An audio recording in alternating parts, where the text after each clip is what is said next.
Okay. Hello, everyone, and welcome to the Publishers Weekly U.S. Book Show. My name is Taylor McBroom. I'm Marketing Specialist at HMH Books for Young Readers. I'm so delighted to be hosting this chat with Lamar Giles, the author of the upcoming book, The Last Chance for Logan County. A few housekeeping items before we begin. Please note that this chat is being recorded, and do not hesitate to ask any questions in the Q&A, and we will leave some time at the end to go through those. So now for a few introductions. Lamar Giles writes for teens and adults across multiple genres, with work appearing on numerous best of lists each and every year. He is the author of the acclaimed novels Fake ID, Endangered, Overturned, Spin, The Last Day of Summer, Not So Pure and Simple, and The Last Mirror on the Left, as well as numerous pieces of short fiction. He is a founding member of We Need Diverse Books and resides in Virginia with his wife. Today, Lamar will be in conversation with his fantastic editor, Margaret Raymo. Margaret is the Senior Editorial Director at Versify Books and HMH Books for Young Readers. Thank you both so much for joining us today, and I will let you take it away. Thank you. Thank you. Yeah, thank you, Taylor. And hey, I'm really happy to be here with Lamar. We've worked together now on 3 books about the legendary Alston Boys. These are two cousins and best friends who use their deductive powers to solve like otherworldly mysteries in their small Virginia town. The third, The Last Chance for Logan County, is going to be coming out this fall. So I'm going to start by reading this wonderful quote from Jason Reynolds. The last day of summer reminds me that all children deserve to exist in magical spaces where their imaginations and familial bonds will them into heroism. Every single child should have the freedom to be one of the legendary Alstons. So Lamar, what inspired you to write this first book in the series, The Last Day of Summer, to create this magical space for children? Well, thanks for asking, Margaret, and good to see you face to face after so long. What inspired The Last Day of Summer? I always wanted to write a sort of absurdist kids fantasy, like the stuff I saw when I was growing up. I wanted to do the sort of thing that plays with words and idioms and starred kids who look like me, because that was the thing that was always missing when I was reading these fantasies when I was a child. And when the Versify imprint was founded, I was offered an opportunity to pitch anything I wanted with the instruction to go for something I didn't think somebody else would let me publish. And that idea ended up being Otto and She. And I'm glad to say Versify let me publish that, and I'm happy to be here. And published it. It was very successful. Got so many starred reviews, and has been in a lot of book clubs and things like that. So it's really going out there. So we were thrilled that you decided to do it. I'm curious about how much these books reflect any of your own life. Is Fry, the town in Logan County, anything like where you grew up? Do you have a brother or a cousin that you were as close to growing up as Otto and Sheed are? All right, so that's a really interesting question. So Fry and Logan County are not based on where I grew up. They're actually inspired by my wife's hometown and the county she grew up in. She lived in a place called Emporia, Virginia, and the county, I believe, is Greensville County. And what I noticed about their community is it's very small. The population is very low compared to where I used to live, which I didn't live in a huge town. But where my wife is from, what I noticed very early on when we were dating is if we went around town with her parents, they seemed to know everybody they encountered. And that sort of dynamic, that community where everyone knows each other, felt very much like the sort of community I wanted to put Otto and Sheed in. I wanted everyone to know that these boys are special and that they've done a lot of good for their community. But in terms of the boys themselves, they are actually sort of close analogs for me and my cousin AJ. We have a lot of cousins, but me and AJ were very close in age. He's a year older than me. And so we grew up together, and our adventures around our hometown all happened together. So when I thought of the pair that would be in the situation of solving these supernatural occurrences, I immediately thought of me and AJ, and we became the analogs for Otto and She. Were you legendary in your town? We weren't legendary in our town, but maybe we should have been. You know, the town should have respected us more. Right. And are you guys still close? Oh yeah, I talked to him. I'm still in Virginia, He has since moved to Baton Rouge, Louisiana, but we talk at least once a week. That's great. Matter of fact, he has a podcast now, and he's gonna hate me because I forget the name of the podcast, but I just guessed it on there about a week and a half ago. So whenever that's available, I'll let the world know. I'm curious what your favorite children's books were growing up, actually. The Last Day of Summer is often compared to The Phantom Tollbooth. Did you read that book when you were young? I know I did. And Oh, I I definitely did. when I read this. Rest in peace to Norton Juster, right? Yeah. But yeah, that book's huge influence. I mean, probably the most direct influence on The Last Day of Summer. But in addition to The Phantom Tollbooth, Horton Hears a Who is one of my favorite books that I think of a lot because it's just so strange. And I love absurdist things. So that's one that rates really high for me. The Bunnicula books were big books for me growing up. Like, I just love the concept of this vampire bunny. And then pretty much any of the choose your own adventure books were huge for me. I love the idea of just, you had a choice in how things would go. Yeah. But I'll say this, if you want to know who probably had the most direct influence on me getting into this business and writing this sort of stuff I write, it's undoubtedly Stephen King. And the reason that is not just because I love his books, which I did, but I always talk about the idea of discoverability and accessibility. When I was growing up in my town, we didn't have a bookstore for a long time, and it was a town over in the mall. But whenever I go grocery shopping with my mom, you always get a Stephen King book. And so when I started purchasing books and I was reading way above grade level, I wanted adult stuff. I could always get my hands on a Stephen King book. So he became the favorite by default. At some point I was in touch with him to try to write a children's book, and it didn't work out, but that was an exciting moment. I still have my emails that I saved. And maybe it's not too late, Right, maybe. Your forthcoming book, Last Chance for Logan County, has the boys on another wild adventure, and this time the survival of their whole towns at stake. With underlying messages of corporate greed and gentrification, what do you hope readers take away from this particular story? Well, if we're talking about, ultimately, I want people to enjoy the book, right? Like I always talk about that. Like more than anything, I want kids to have fun with my books. But if you're talking about the subtext, I think Last Chance is about loving your community despite occasional missteps in the community, and also forgiving family when their missteps are indeed forgivable. Again, I mean, you can't make a blanket statement. Sometimes you can't get over past traumas. But in this book, I wanted to present a situation where the boys, in maturing, as I hope they've done across the 3 books, they recognize that things aren't always the way you think they should be, but that doesn't mean you have to write off whoever did the thing you didn't think they should do. Right. And so if that's a thing that resonates with readers, I hope it sticks, that, when people can be forgiven, it's okay to forgive them. Yeah, the family bonds in these books are really beautiful. I love how, all the characters and the families interact. And I guess to lead into my next question, I think one of my favorite characters through these books is Grandma, who the boys are staying with. And so I was going to ask you, there's so many crazy characters in these books. Outside of Otto and Sheed, who's your favorite character? Can I say one for each book or Sure, go for it. Okay, so Last Day, I would say my favorites are the Golden Hours. I really love them. In Last Mirror, why don't you say a little bit about what who the Golden Hours are, what they do? The Golden Hours are stylists, and they give you your best look now. And the idea is that there are a lot of time idioms in Last Day of Summer, and the thing I wanted to play with was taking these idioms and giving each a personality, like making them a real person.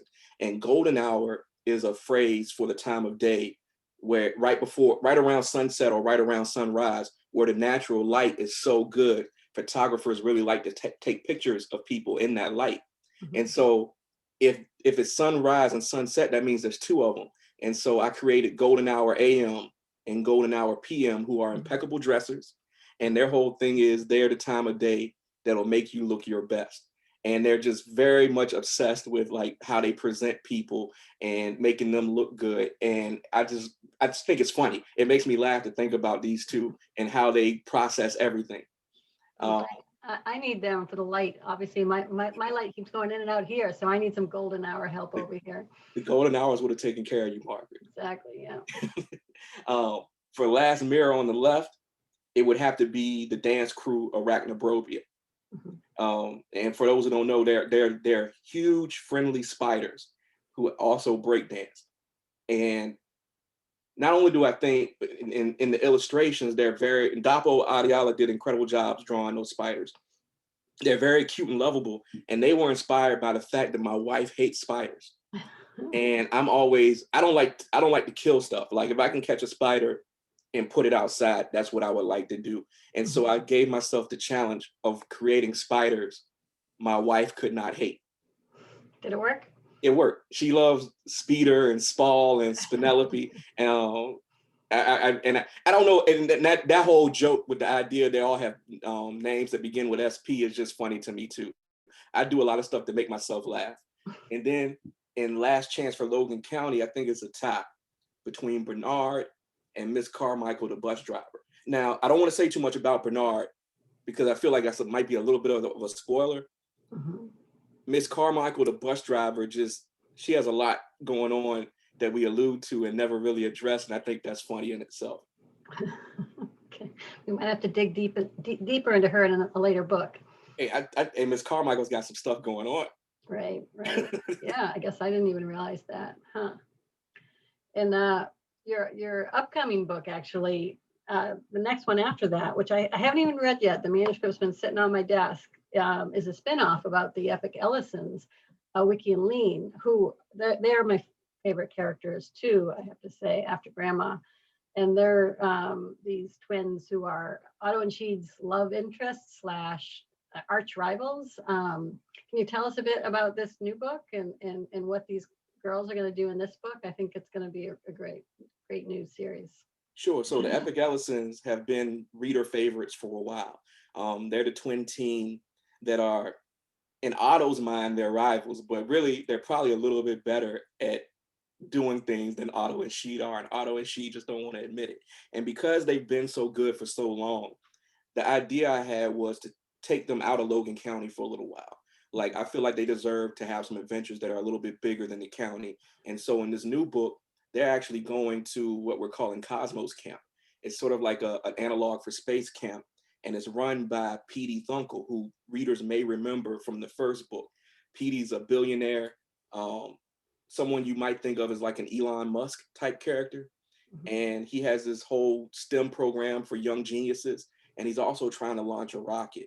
But when the girls get to camp, they realize that there's a saboteur behind the scenes messing with the launch, and that whatever that entity is may be using Petey to do something sinister that could affect the entire world.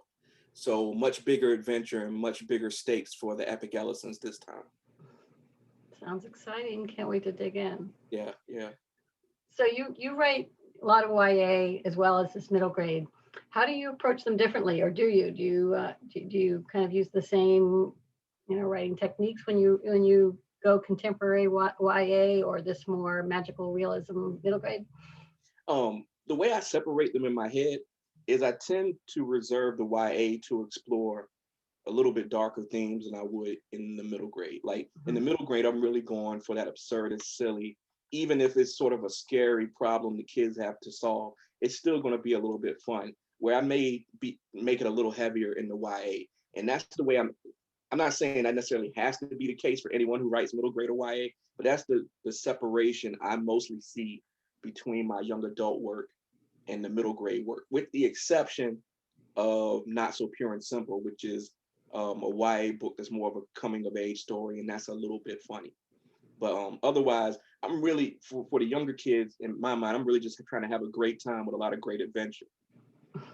That's what you want kids to get the most out of your book. That's what I do. I mean, I just remember having so much fun reading silly books when I was young, and I really want to duplicate that experience for whoever's enjoying the stuff I'm putting out right now. Right. But I love that there's always an underlining message there, kind of how you referred to earlier about forgiving family and things like that. I mean, all the books definitely have this kind of real heart and emotional resonance under this story that kids will dive into and enjoy. So it's really wonderful. Thank you. I couldn't do it without your help, Margaret. Sorry? I couldn't do it without your help. Well, I have to say they're really fun to work on. So it's been a great collaboration. And are the Legendary Alstons going to be going anywhere else? I mean, that last book was called The Last Chance. I hope it's not the last adventure. Well, I've got some ideas. You always do. I feel, I mean, this is the truth. The truth of it is, I think we talked about this before. The truth of it is, I tried to build a world that's scalable and that can keep going. Like, I mean, there's so many characters in Logan County. There'll be more as the Epic Ellisons go on their adventures. And I feel like because it's a world that I feel lives outside of Otto and Sheed's adventures, there's always stories to tell. I mean, I don't know how, I mean, you know, I know we're having like these preliminary conversations, but I even thought it'd be fun to get back to the boys in like a graphic novel form at some point. Yeah. Do you enjoy graphic novels? I mean, right now that's all the rage with kids, right? I mean, is that something that did you like comic books when you were young? And Oh, I still read a comic book every night. okay. So I haven't kept up with a lot of graphic novels, like graphic novels proper. And what I mean is, you know, some things were meant to be graphic novels from the beginnings, and then you have some things, particularly in comic books world, where they've collected 6 or 8 issues to make a graphic novel. And so like the graphic novels I've been most familiar with over the last couple of years, it's like Jerry Craft stuff, the New Kid books, and hold on, I saw something pop up in the chat. But yeah, so I do enjoy graphic storytelling. Like I said, comic books were huge for me growing up. And even to this day, I'm reading comics nightly. Yeah, that chat is from Aaliyah, who's I think a huge fan of yours and Raoul III, and she's suggesting you guys collaborate, and I'd be all down for that. I would collaborate with Raoul anytime he was available. That's a busy guy though. That is a busy guy. You are too, the both of you. It's pretty great. Yeah, if he was down to do it, I'm down to write it. Sounds good. And here's Taylor back. Yeah, I was just, we got a few questions in the Q&A. I thought that maybe we could go through some of those. Sure. The first one is, did you know you wanted to be a writer growing up? And what is some advice that you have for young aspiring writers? Oh, well, that's a good question. And I did know that I wanted to be a writer growing up. I got sidetracked in high school, you know, teenage things started to take priority, socializing, dating and things like that. So got a little bit away from it in the teen years, but kind of always knew I wanted to go that way. And if I had to give advice to anyone young who's looking to take that career path, I would say you want to practice finishing.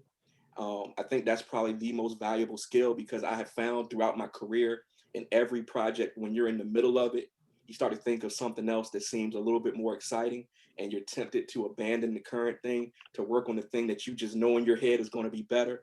And even when if you do that and you start to work on the next thing, then you get that feeling again. So if you can train yourself to finish more things than you abandon, you're on a very good track for having the skill sets you need to complete work and publish in this industry. That's really great advice. I know that even in hobbies that are not writing, I will end up being like, this new thing looks more exciting than what I'm doing now. Why don't I just pause and then go on to that? And then you never come back. So exactly. I love that advice, finishing what you started. Okay, we also got a question. If someone wanted to start reading your books, where should they start and why? Okay, so if someone wanted to start reading my books, it just depends on the age range they're interested in. Obviously, if it's middle grade, I think you should start with The Last Day of Summer and then work through the Alston Boys books. If you're looking for something for a little bit older audience, if you're into thrillers, I would probably recommend Spin. And if you like coming of age, funny stuff, Not So Pure and Simple. And then once, that's pretty much a sampling of all the things I do between those 3 books. And depending on what you like, you can expand from there. Great. Margaret, did you have something to add? Yeah, I was gonna say, right before we started, you mentioned being part of Spalding University, do you teach writing? Just going back to the question before, is that what you teach? Yeah, I've been in the writing, been on the writing faculty for a couple of years now, and admittedly, for the last 2 years, I have not taken students because I've just been buried under deadline stuff. But I have taught in their MFA program and specifically in the emphasis for writing for children and young adults. And so I've been able to work with several promising writers to help them reach their writing goals. And if you're looking to go the MFA route, I'd recommend you do take a look at Spalding's program because it allows for a flexible schedule. You can do it from home, it's low res. So if you don't have a ton of time to be on campus, but you want to explore these programs, Spalding's a good one. Great. Let's see, what else? What is the book plot nearest and dearest to your heart? The book plot nearest and dearest to my heart. Of your books. Of my books. Okay. I was going to clarify. So I really like, and I'm not saying this is necessarily the best of the bunch, but I'm really proud of Last Mirror on the Left because of where the boys go and the subtext in that book, which is really about the industrial prison complex. I don't try to make it super heavy, but I do like the idea of exploring the idea of who we consider to be bad guys in this world. Yeah, you wrote that at a very fraught time in U.S. politics. And I know. I mean, it was more coincidence than anything. But then I think about it as like, is there another time in our country's history where it wouldn't have had some relevancy considering how things have gone? It would always have relevance, definitely. Yeah. What other things are you working on right now? What am I working on right now? So the Ellisons, well, I have that draft to you. So I'm waiting for whenever you can tell me how to make it better. Because I want the girls to shine as much as Otto and She do.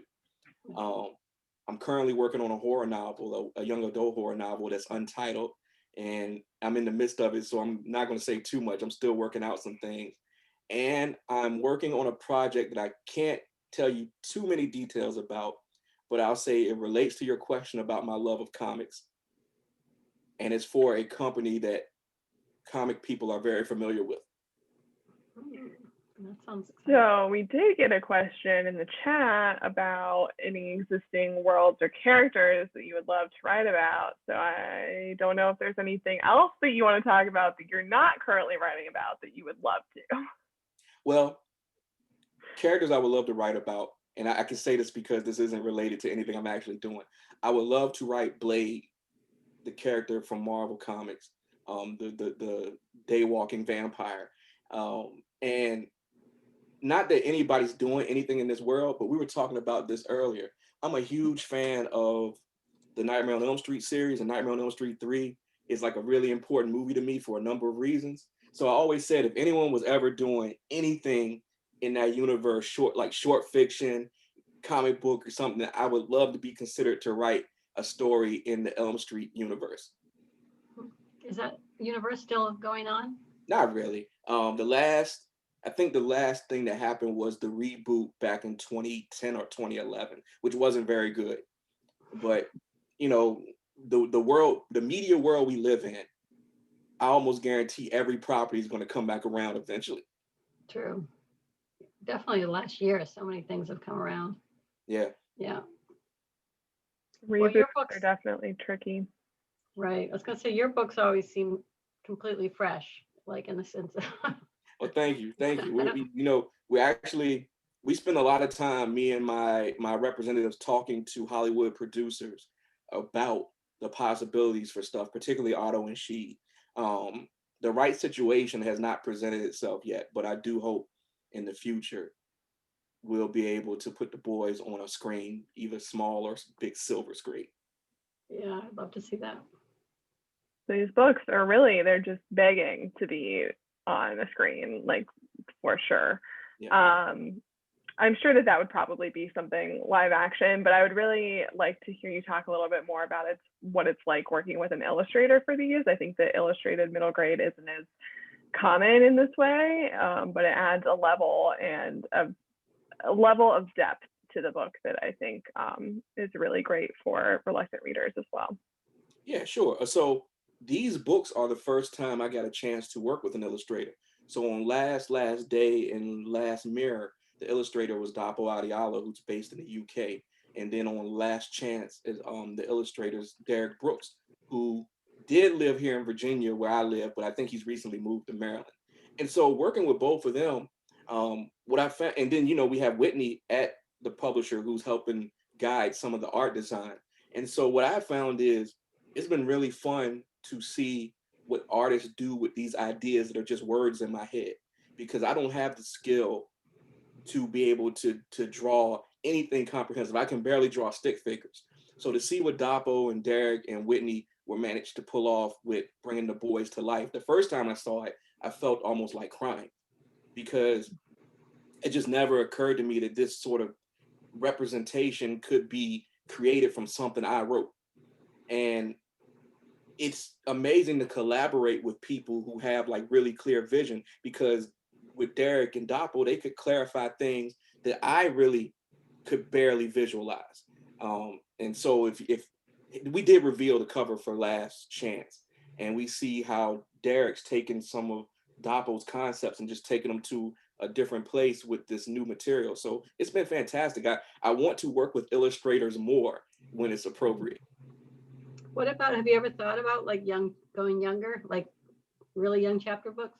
Oh, absolutely. I just haven't had the opportunity to free up my schedule enough to figure out a really good concept, because it's one of those things where if I go that way, I want to make sure it's something fresh and something that's really representative of my voice.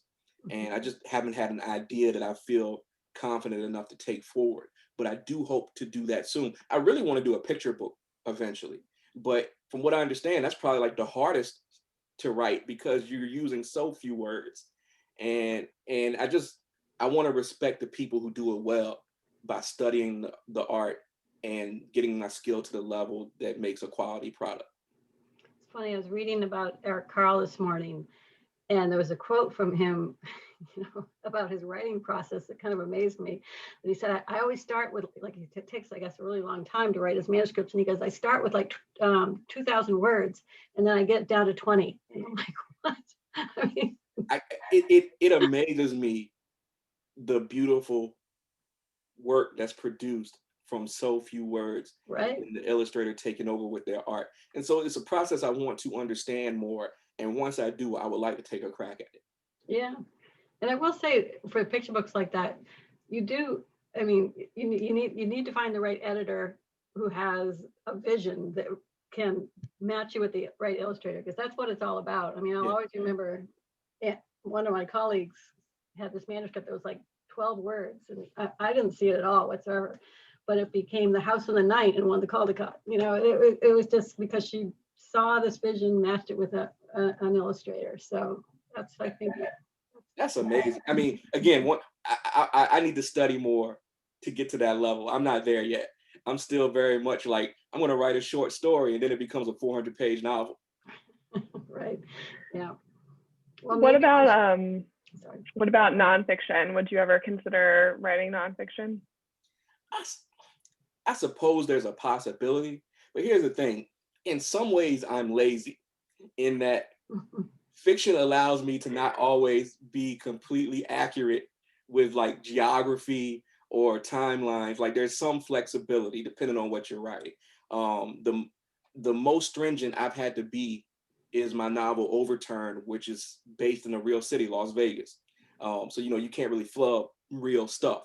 My other books are in fictional Virginia locations, so I'm not bound by those rules. So if I write nonfiction, like I would probably obsess so much about everything being 100% accurate, it'd probably take me 20 years to write the book. I understand that, but you could go on some really fun research trips. That's true. Well, yeah, and that's accurate, because when I was writing Overturn, I spent several days in Las Vegas for research, and it was a good time. Well, awesome. I think that we can go ahead and wrap up. Thank you both so much for this conversation. It was really great. and really fun to hear more about what's coming in the Legendary Alston Boys universe. Oh, thank you for having me. Thank you for having me. Thanks, Taylor, and thanks, Lamar. It's always Thank great you, to talk Margaret. to you. Thanks, everyone. All right.